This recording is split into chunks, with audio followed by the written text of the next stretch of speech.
Sangli cyber पोलिसांनी digital अरेस्टच्या नावाखाली नागरिकांची लाखो रुपयांची फसवणूक करणाऱ्या आंतरराज्य टोळीचा पर्दाफाश करत 2 आरोपींना अटक केली आहे. पोलीस अधिकारी असल्याचे भासून CBI, income tax, supreme court आणि रिझर्व्ह बँकेच्या नावाने बनावट पत्रे आणि व्हिडिओ कॉलद्वारे धमकी देत या टोळीनं तब्बल 59,900 रुपयांची फसवणूक केली होती.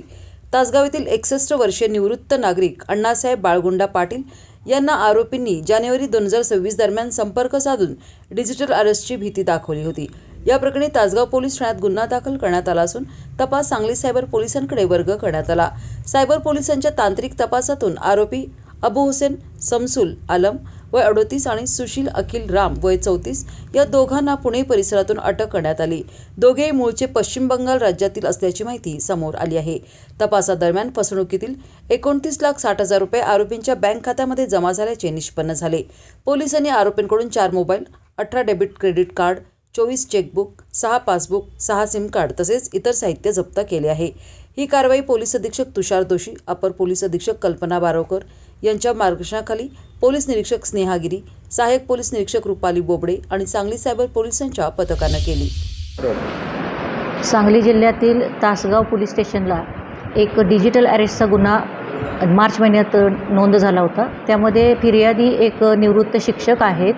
त्यांना व्हिडिओ कॉल आला की CBI अधिकारी बोलत आहेत म्हणून, आणि CBI अधिकारी त्यांच्याशी बोलत आहेत आणि त्यांनी CBIचं लोगो आणि गव्हर्नमेंटचे जे काही लोगो असलेले त्यांना फोटो दाखवले आणि त्यांना सांगितले की तुमच्याकडून ह्युमन ट्रॅफिकिंगच्या केसमध्ये तुमचं नाव आलेलं आहे आणि तुमच्याकडून मोठे ट्रान्झॅक्शन झालेले दिसत आहेत आम्हाला, आणि त्याच्या इन्क्वायरीसाठी तुम्हाला डिजिटल अरेस्ट केलं जातं आहे म्हणून. आणि त्यानंतर त्यांना असं सगळं भासवून पोलीस अधिकारी असल्याचं, CBI अधिकारी असल्याचं भासवून त्यांच्याकडून 60 लाख जे त्यांचे रिटायरमेंटचे पैसे होते ते सगळे ट्रान्सफर करून घेतले.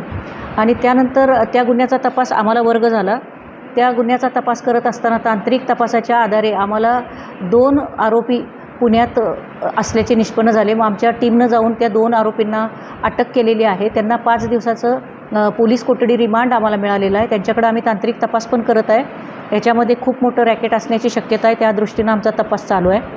यामध्ये मला नागरिकांना आवाहन असं करायचं आहे की कुठलाही पोलीस अधिकारी व्हिडिओ कॉल करून तुम्हाला कुठल्याही प्रकारची माहिती मागत नाही किंवा डिजिटल अरेस्ट करू शकत नाही. त्यासाठी आणखीन एक मला असं सांगायचं आहे की कुणीही नागरिकांनी आपलं अकाउंट नंबर किंवा OTP किंवा पॅन कार्ड नंबर या गोष्टी, आधार कार्ड या गोष्टी कुणालाही शेअर करू नका. त्याचप्रमाणे घाबरून जाऊ नका. जर असं कुठलाही कॉल आला तर कुठलाही व्यवहार त्यांच्याशी करू नका.